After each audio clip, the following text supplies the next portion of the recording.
ജവഹർലാൽ നെഹ്റുവിന്റെ ജീവിതത്തിൽ നിന്ന് ഒരു കാര്യമാണ് ഞാൻ ഇന്ന് പറയാൻ പോകുന്നത്. ക്ഷയരോഗം ബാധിച്ച തന്റെ പ്രിയതമയ്ക്ക് വേണ്ടി 16 കൊല്ലക്കാലമാണ് മുൻ പ്രധാനമന്ത്രിയായിരുന്ന ജവഹർലാൽ നെഹ്റു കൂടെ നടന്നത്. 1920 കമലാ നെഹ്റുവിന് ക്ഷയരോഗം പിടിപെട്ടത്. ക്ഷയരോഗത്തിന് അന്ന് ഇന്ത്യയിൽ പ്രത്യേകിച്ച് ചികിത്സയൊന്നുമില്ല. ക്ഷയരോഗം വന്നാൽ മരിച്ചു പോകും എന്നൊരവസ്ഥയുണ്ടായിരുന്നു അന്ന് ഇന്ത്യയിൽ.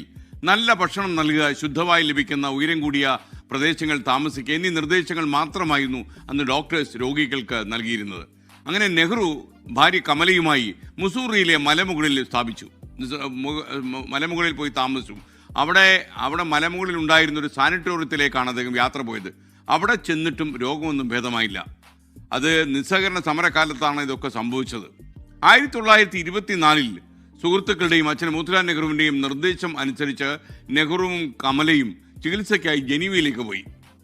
1927 ആരോഗ്യസ്ഥിതി മെച്ചപ്പെട്ടതിനെ തുടർന്ന് ഇരുവരും ഇന്ത്യയിലേക്ക് മടങ്ങി വന്നു.